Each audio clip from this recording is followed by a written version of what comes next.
Rafaela Lincoln, tenho 25 anos. Boa tarde, a gente está começando mais um programa Silêncio Zero. Como vocês que acompanham sabem, hoje a gente vai ter uma edição especial, fazer uma entrevista com uma pessoa incrível. Eu mesmo, quando eu tinha 16 anos, andando pelos corredores da UFG, me sentia muito mais acolhido na Faculdade de Ciências Humanas. Peguei uma aula com essa mulher incrível que está aqui do meu lado. Ela tinha acabado de chegar do assentamento do MST, feito um trabalho incrível. Anos depois, ela veio conhecer ela pessoalmente. Ela veio sentar na minha cadeira como meu paciente. E hoje ela está aqui na minha casa. É uma pessoa com mais de 30 anos, né, Beth? De luta. Mais de 30 anos de luta. E eu vou passar um pouquinho para ela falar um pouquinho sobre ela para vocês. E logo, logo a gente vai tocar umas músicas babadeira, tá? Então fiquem ligados. Boa tarde. Primeiro, eu que fico extremamente feliz de estar aqui na sua casa, de participar essa tarde para a gente falar um pouco. E falar um pouco falar do SUS, falar de orgulho LGBT.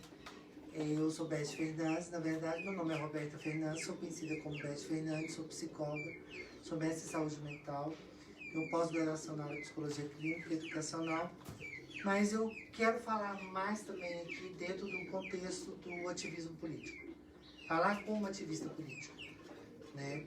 Porque como ativista político eu estou em determinadas cadeiras, vamos dizer assim, que é o Conselho Estadual da Mulher, Conselho Municipal da Mulher, né?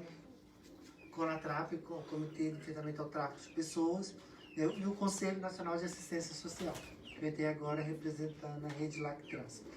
Bem, mas a história de ser dentro dessa cadeia do ativismo político também é eu, Beth Fernandes, é a minha pele.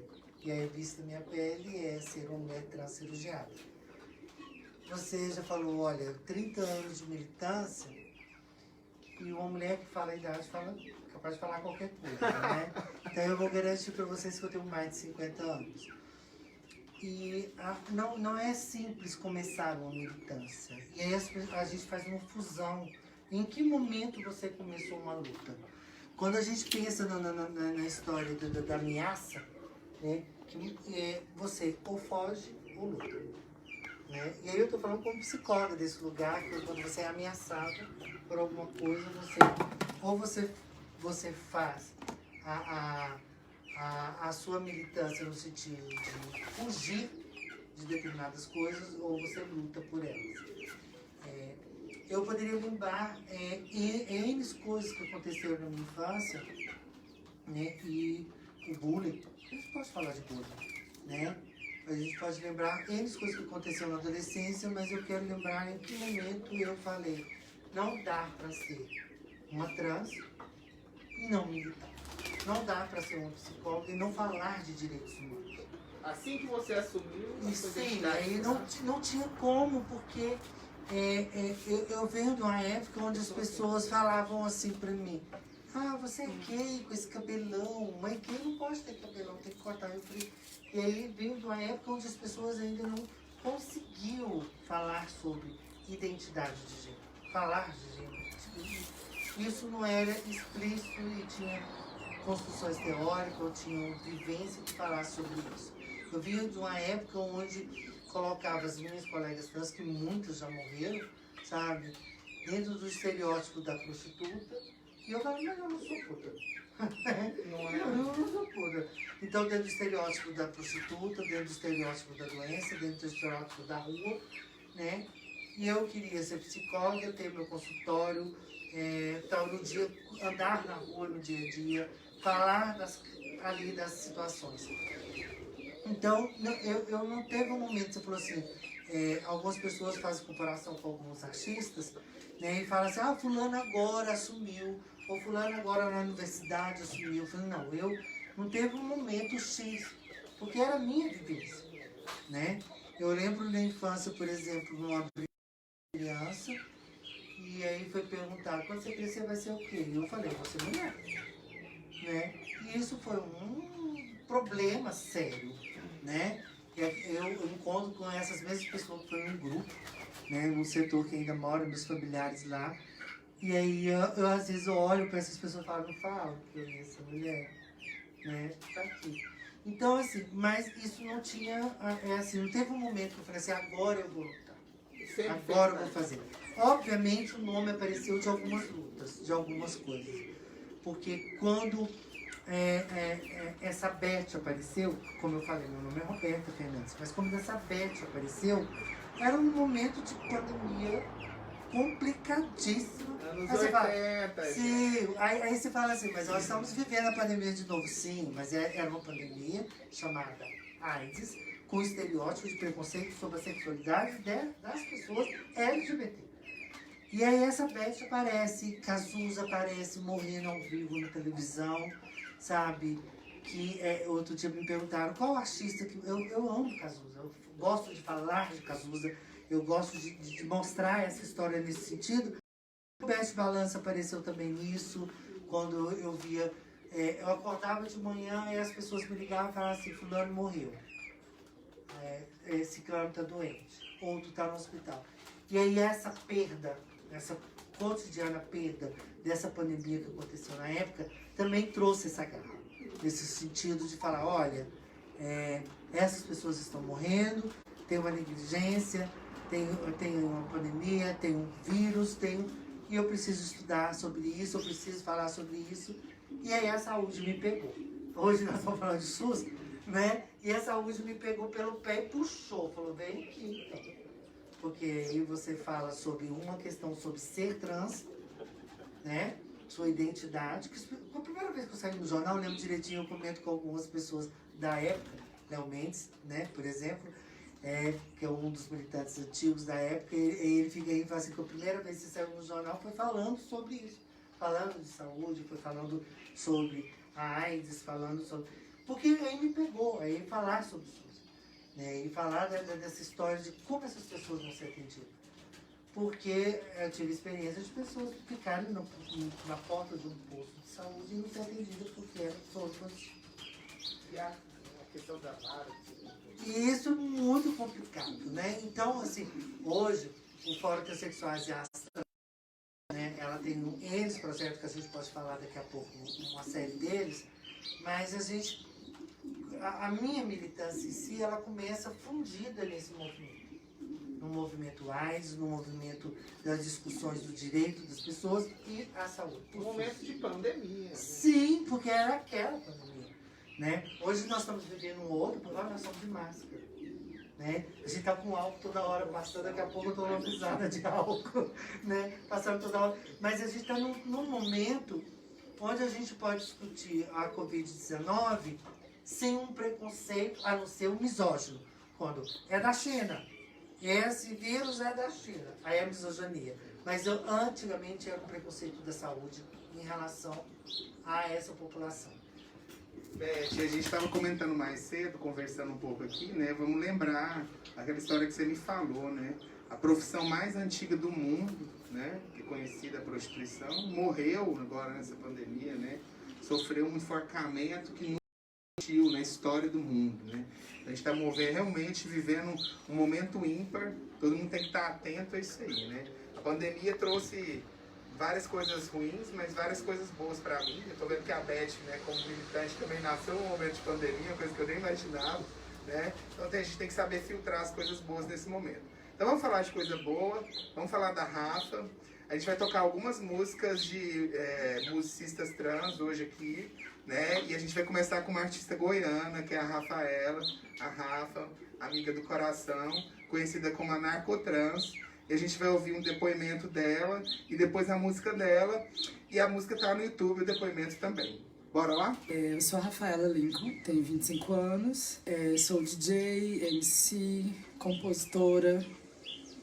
Eu sou uma mulher trans, negra, que tem ocupado a cada dia mais um lugarzinho no mundo. Essa trajetória, minha trajetória tá baseada exatamente nisso, assim, tipo, eu entrei dentro da universidade, ainda não me identificava enquanto Rafaela, e dentro da universidade eu fui conhecendo um pouco a poesia. Eu fiz bacharel em estudos literários, então eu estudei literatura, estudei poesia, e foi o primeiro contato que eu tive com a poesia marginal, e a partir daí eu fui me voltando pro rap, né, e pro movimento hip hop num todo. Quando eu me voltei pro movimento hip hop, pro movimento do rap, assim, que eu fui conhecer minhas tradições, conhecer minha ancestralidade, no sentido amplo mesmo da palavra, conhecer quem eu era, conhecer, entender quem era a Rafaela, eu criei meu vulgo, né, que é a narcotrans. No nome já diz, né, já vem com a carga de tudo isso. É esse corpo trans e que quebra paradigmas e que quebra estigmas e estatísticas e por aí vai.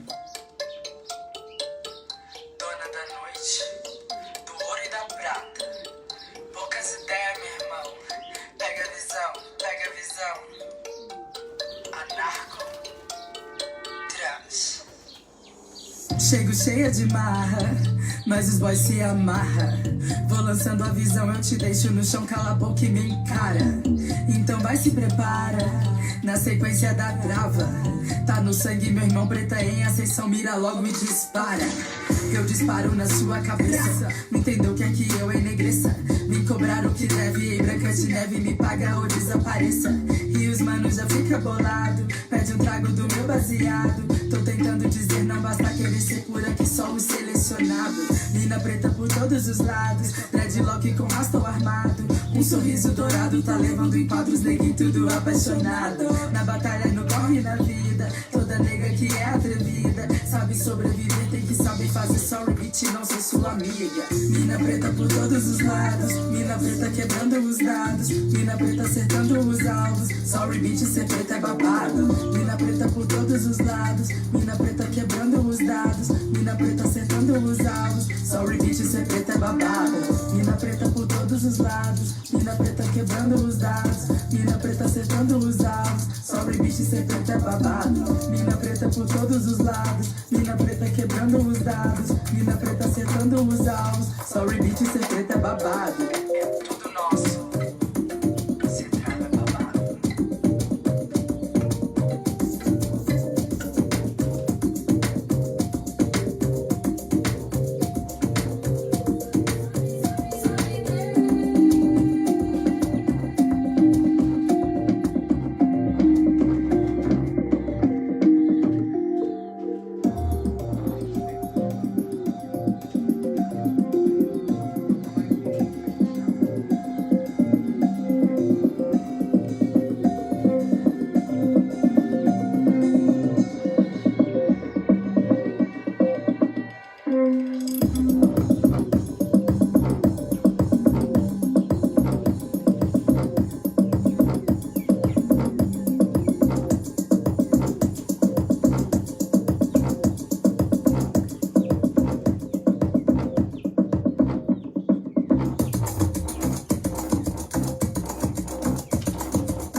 Vamos cortando um pouquinho a música aqui pra gente voltar a falar um pouco do SUS e da luta trans, né?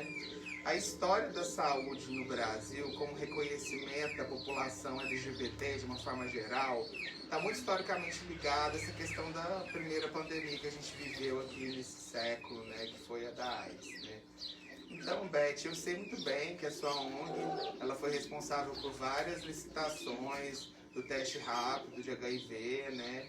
A gente viu aí o Ministério da Saúde reconhecer que de 13 a 24 anos chegou a aumentar em algumas regiões 700%, né? A contaminação nos últimos 10 anos. Então, assim, gostaria que você comentasse da sua experiência que você tem, né? Tanto de ficar na rua lá, coletando material e entregando exame, quanto dessa questão de se preocupar com essa perspectiva, de se preocupar em escrever o projeto, né, em trazer esse recurso, que é um recurso válido e científico para a comunidade, que é o teste rápido da sorologia de HIV. Primeiro eu quero falar um oi, quando ela vai falar de uma trans negra, né, e a gente trazer esse marcador racial para as trans e trazer a música dela para a gente pensar um pouco sobre isso, essa população e esses marcadores, né? Bem, como eu tinha dito, da luta, né, começou, mas só que nós tivemos um momento também, né, no Ministério da Saúde, que foi um momento da questão do nome social, e um momento que apareceram algumas imagens de pessoas trans, inclusive uma recém-falecida, que foi a Fernanda Prevenuti, né, que fez a campanha, né, não só da questão do nome social, mas da história das travestis, né, eu vou falar das relações das travestis, porque o movimento traz isso também. Tem uma história das relações das travestis e um movimento trans, como se fosse separado. Não, porque a história do movimento das travestis aparece com um envelope muito maior naquela época, né? A Astral tem um nome hoje aqui, mas a Astral foi copiado, vou dizer assim, numa luta do Giovanna Baby no Rio de Janeiro, que foi a primeira Astral, que foi do Rio de Janeiro. Tá. Então a gente faz esse recorte, esse memorata da Fernanda Prevenuti, a Giovanna Baby lá atrás na Astral, e hoje a Astral tem essa incidência nacional e internacional, né? Porque a Astral hoje é reconhecida dentro da América Latina como uma ONG que trabalha direitos humanos. Ela começa dentro do movimento AIDS, né? E dentro do movimento AIDS, junto com o Fórum Transsexuais, logo depois surgiu, nós começamos a pensar com alguns editais do Ministério da Saúde, que nós tivemos os primeiros editais, que foi o Viva Melhor Sabendo, que é o teste rápido, né? Que acontece na rua.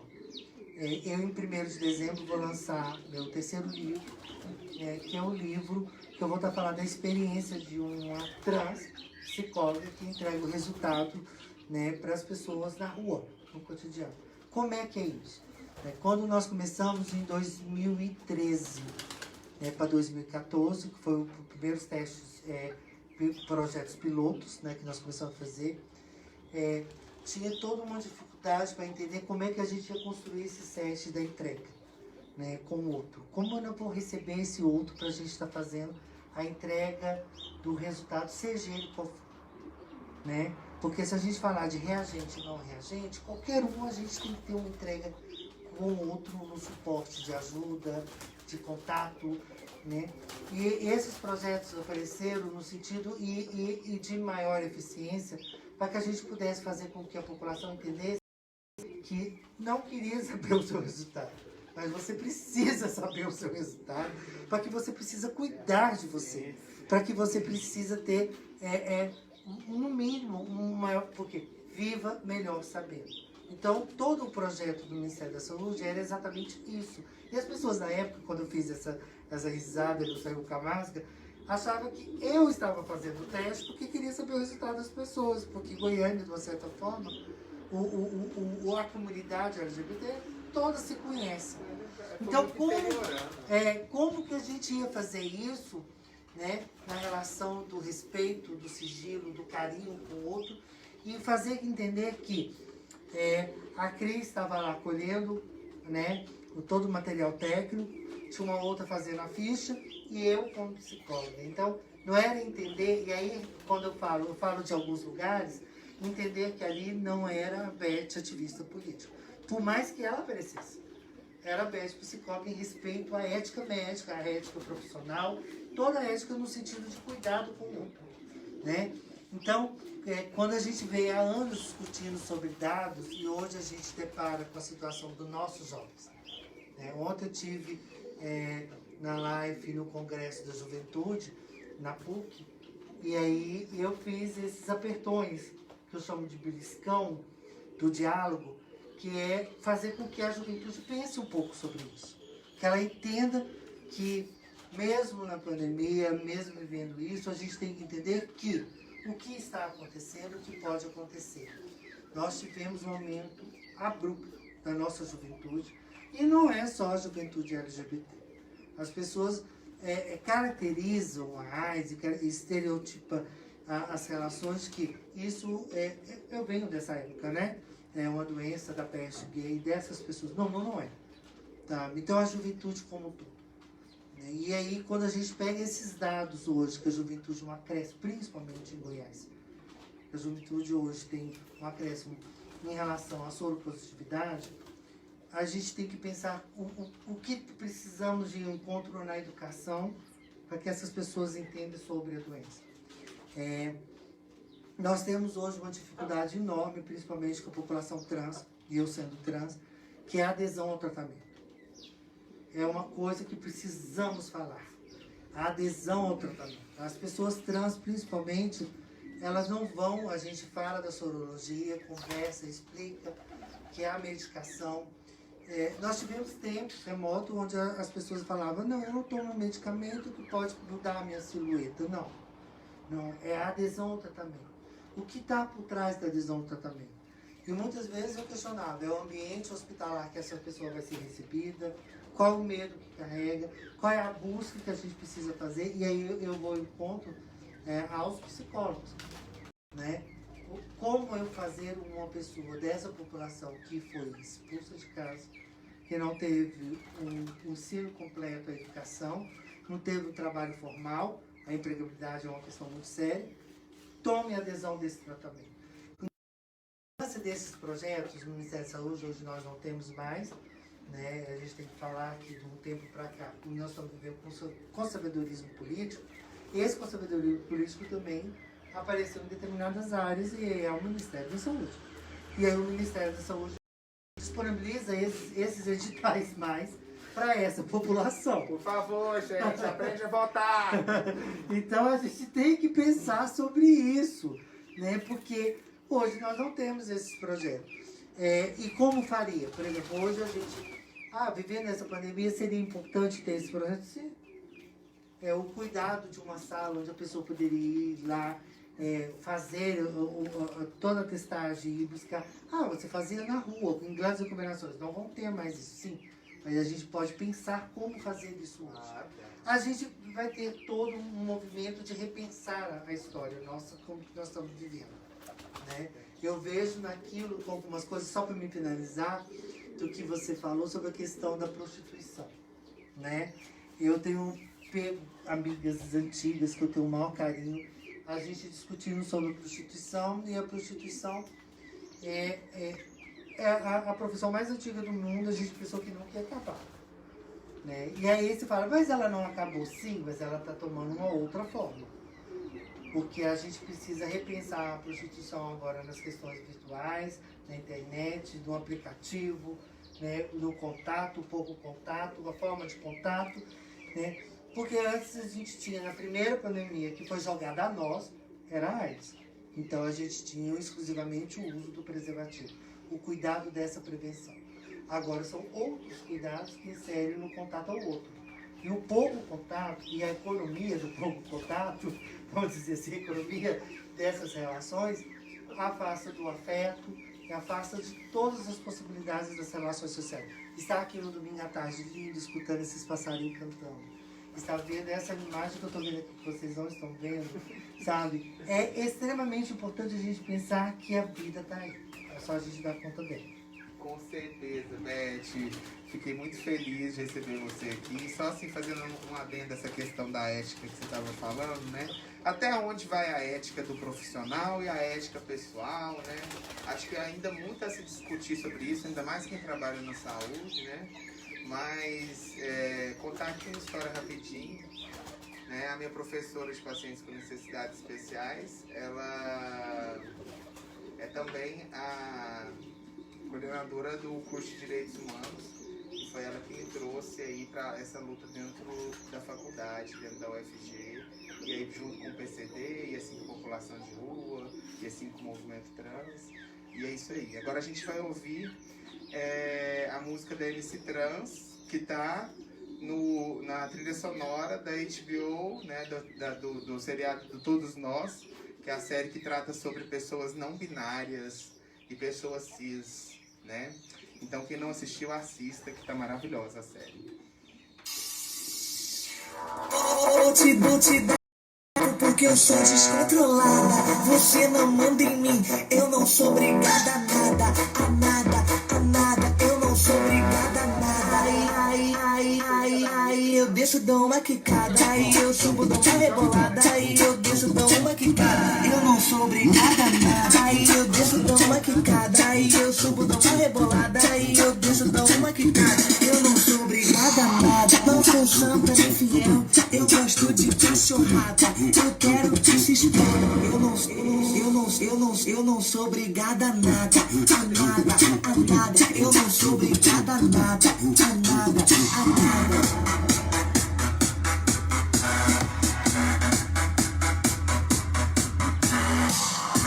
Eu sou um MC trans, então se liga na parada. Grita aí, mulher. Eu não sou obrigada a nada. A nada, a nada. Eu não sou obrigada a nada.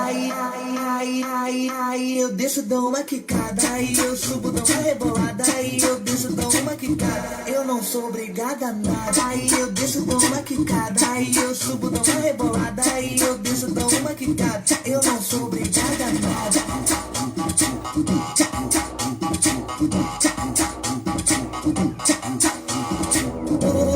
Vou te dar um papo porque eu sou descontrolada. Você não manda em mim. Eu não sou obrigada a nada. A nada, a nada.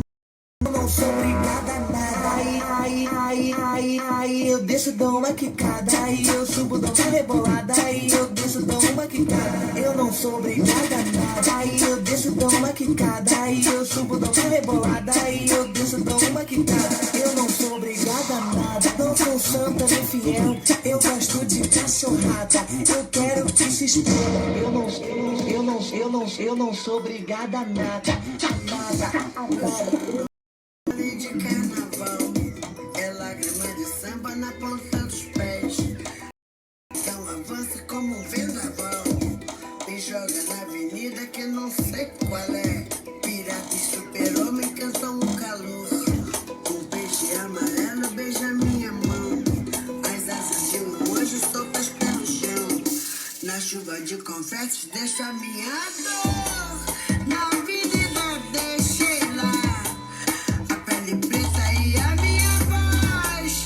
Na avenida deixei lá a minha fala, a minha opinião, a minha casa, a minha solidão. Joguei do alto do terceiro andar, quebrei a cara e me livrei do resto dessa vida. Na avenida dura até o fim, mulher do fim do mundo. Eu sou e vou até o fim cantar.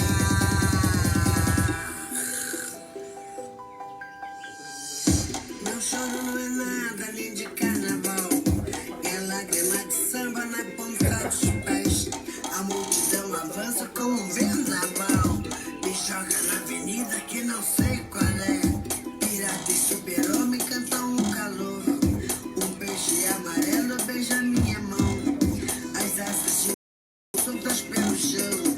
Na chuva de confetes deixo a minha dor. Na avenida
mas vamos falar mais um pouquinho de SUS. E eu sei também, Beth, como eu te nessa danada, que você não trabalha só com esse movimento LGBT, não. Você está também trabalhando com o pessoal, né, e regressando aí para a sociedade, vindo do sistema penal, principalmente as mulheres, não é isso? Eu queria que você contasse para a gente o que você, como pessoa que trabalha com isso, pensa, né, sobre essa população nesses tempos de pandemia, né, quais suas preocupações, né? Você que foi essa semana lá, né, entregar algumas coisas, né, semana passada, né, entregar alguma coisa. Então, conta aí pra gente o que você pensa, o que está acontecendo aí, o que o Brasil pode fazer por essa população, né? Porque temos que pensar na gente, no próximo também, né, gente? Por favor, né? Deus ensinou, Jesus ensinou todo mundo. Então vamos lá, Beth. Vamos lá. Eu acho que depois a gente pode continuar discutindo algumas coisas em relação à população e o SUS, falando do processo transexualizador, um pouco. Mas falar um pouco do sistema penal e o cárcere para a população trans, em especial a população LGBT no sistema do cárcere, é meio complicado. Porque é uma sequência dessas pessoas. Vamos pensar comigo. Essa mesma trans que estava na rua se prostituindo, essa mesma trans que estava na rua foi expulsa de casa e em um determinado momento cometeu um delito e teve que pagar sua pena, como qualquer outra pessoa. Mas a situação do cárcere para as pessoas trans é totalmente diferente para uma pessoa dita normal, né? Porque nós tínhamos até recentemente, esse projeto da Astral é um projeto de visita técnica que começou lá atrás, junto com outros parceiros, né, com o Conselho Penitenciário, outros parceiros no sistema penitenciário, para a gente pensar como que seria feito, porque Goiás, o diagnóstico LGBT, soltado agora nesse governo, né, pelo Ministério, é um dos piores sistemas prisionais para a população LGBT. E quando a gente começou a fazer a visita, recentemente foi tirado, porque o decreto já é muito antigo, né? Mas as trans tinham o direito de entrar com o cabelo que tinham. E aqui no sistema penitenciário, não.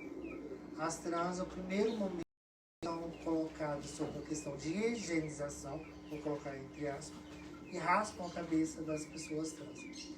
Como uniformização para que é? Eles falam que é higienização, mas se fosse uma uniformização, né, dessas pessoas. E aí, quando eu comecei o trabalho, eu perguntava no sistema penitenciário quantas trans tinha no sistema penitenciário. 2, 3, mas não é possível, né? Porque eu tive na casa de uma amiga, ela falou que tem fulana lá, tem que se ciclana lá. Mas essa uniformização, dita como higienização para rapar a cabeça das meninas, né, era a mesma uniformização que colocava elas de cabelo raspado, com um uniforme laranja, sandália havaiana branca, não sei nem se é havaiana, uma sandália de tiro branca, né? Vou fazer comercial aqui com a havaiana. E aí o que acontece, né? Uniformizava essas meninas e aí óbvio que não existiam. E aí a segregação, para mim, a um ponto de vista, é a não existência dessa população lá dentro. Então quando eu questionava, ela falava, não, mas tem lá 20. Não, não tem. Aí eu falava, olha ali a cela, tem 20. E até então, na época, não tinha cela, agora tem cela LGBT. Elas ficam no mesmo cela. Mas olha ali, tem fulano. Ah, não, são gays. Não, não são gays.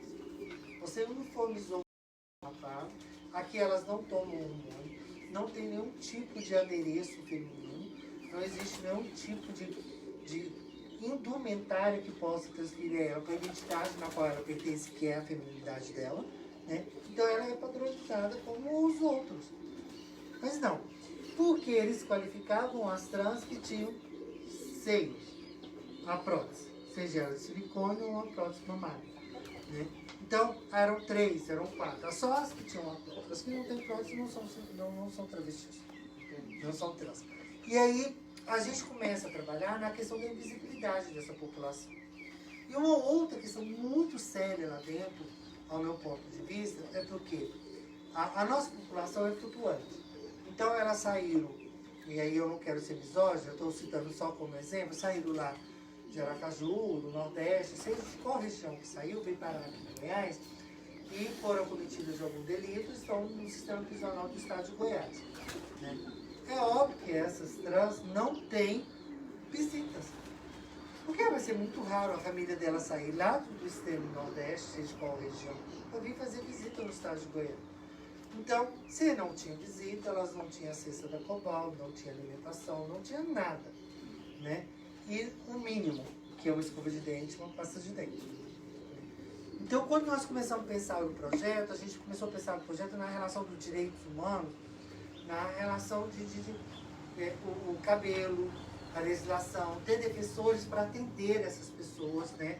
Que hoje a gente tem parceria com a Defensoria Pública. Eu perturbo um defensor chamado Felipe. E eu ligo para ele, eu falo, não, eu preciso. Eu perturbo o doutor Geraldo, que trabalhou comigo na Semira, que é do Conselho Penitenciário. Vamos fazer alguma coisa, a gente tem que fazer alguma coisa. Por quê? Porque a relação do sistema penitenciário com determinadas populações vai além da questão das relações pensadas nos direitos humanos. Né? Então, a invisibilidade delas era absoluta. Imagine uma trans que era colocada numa cela com 20 homens. É óbvio que ela sofrer, além das violências, uma série de violências sexuais. Né? E aí a questão era, se vocês colocam nessa cela, elas vão estar ali cumprindo uma pena, os homens, e o que vai acontecer com essas meninas? Tem preservativo para as relações sexuais? E todos esses questionamentos começam a aparecer nas visitas. O que a gente poderia fazer? Hoje nós tivemos avanço no sistema penitenciário do estado de Goiás, onde é proibido a raspagem do cabelo dessas meninas. Ainda tem, né? Conseguimos esses avanços, mas elas estão dentro da triagem, em uma determinada cela, né? E aí a gente tem que pensar como que a gente faz, por quê? Se tem uma única goiana que tem família goiana, é a única que vai receber visita, é a única que vai receber qualquer tipo de cesta da Cobal, seja o que for que ela vai receber, que vai ter que ser dividida numa cela com 20 meninos. 20 pessoas trans. E aí a ideia do projeto é que possibilitasse a gente numa outra condição para que nessa ala LGBT, que é a condição de reeducação dessa população. Porque eu escuto muito dessa população quando fala assim, ô Beth, quando eu saio daqui, eu dou direto com a BR. Eu não tenho dinheiro nem pro ônibus. Minha família não é daqui. Então, ou eu pego carona com um caminhoneiro que paga em serviços sexuais, ou eu vou embora. Daí procurar um albergue, uma casa, seja uma comunidade trans que me aceite. E onde eu vou ser aceita, tem que fazer prostituição. Porque eu vou ter que pagar esse lugar. Né? Eu vou ter que pagar toda a minha indumentária. Eu vou ter que fazer cabelo, vou ter que fazer... Então, isso custa dinheiro. E aí a ideia é que os projetos aparecem também para determinadas populações que estão expulsas do sistema de educação e reeducação, né, que elas tenham possibilidade no mínimo. E aí eu escuto muito da sociedade. E aí eu volto isso para mãe de amigos meus que estão assistindo, que me cobrem e falam assim, tem que trabalhar, pagar para estar lá, para ter uma marmita. Sim, mas a gente tem que dar condições para que elas tenham uma condição de trabalho e educação lá. Né? E aí esses projetos têm que aparecer. A Astral, ela tem essa propositura nessa relação com o projeto, para que a gente possa fazer, né, com que essa população tenha mais uma chance. Né? Hoje o diálogo não é muito.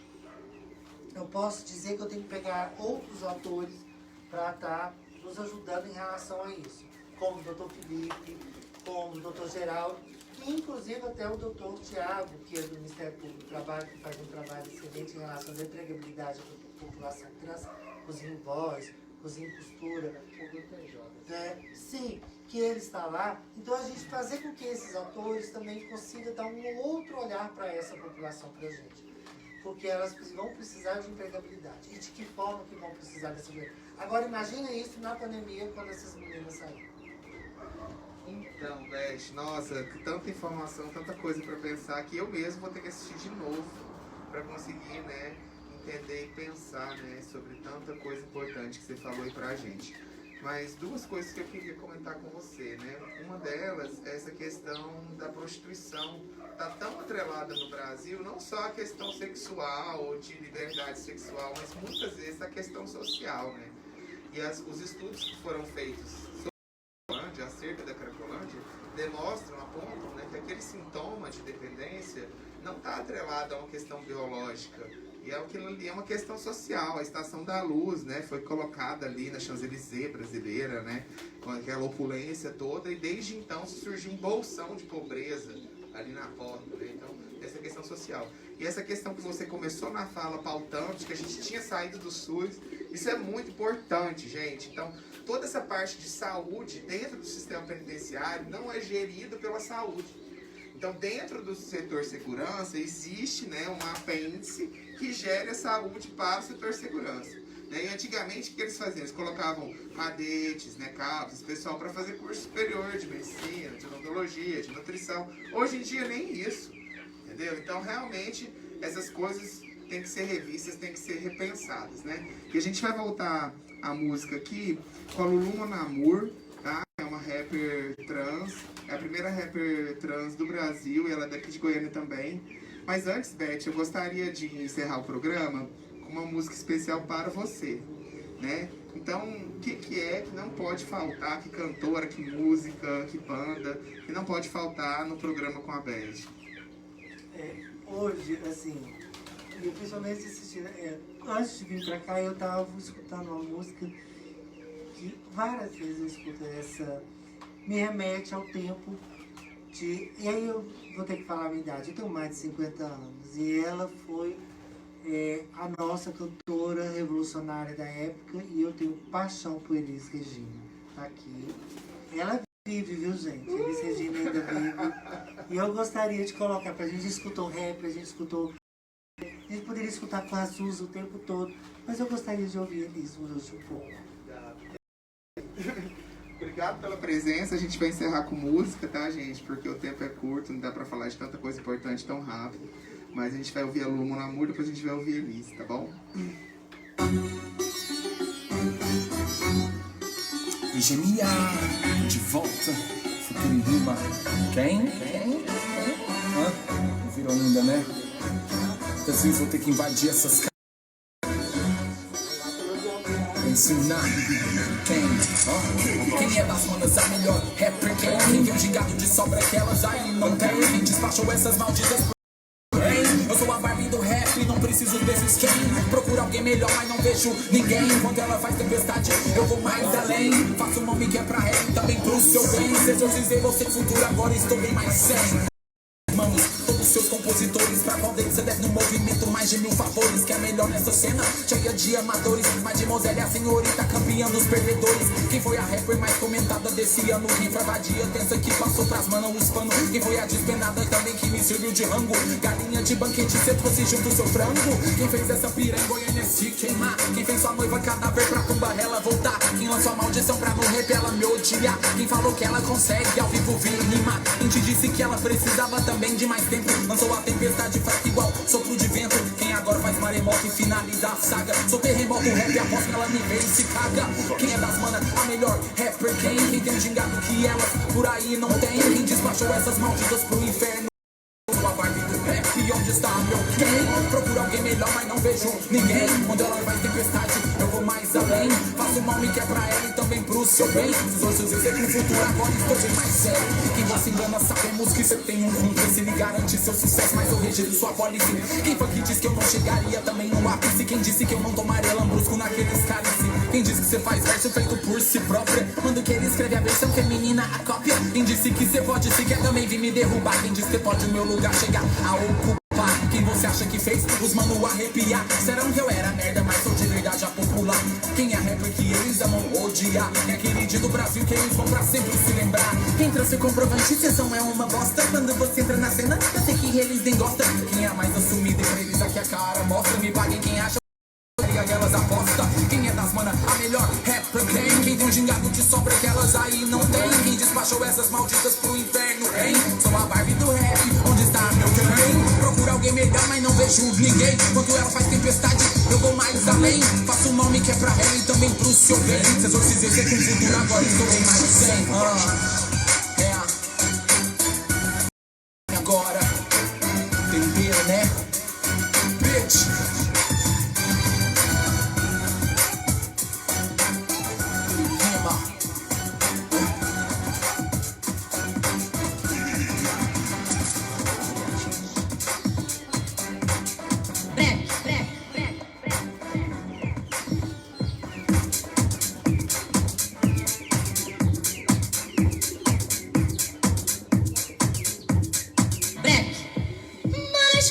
Sou eu pra ficar dando colher de chá. Se eu não tive colher, vou deitar e rolar, e rolar, e rolar.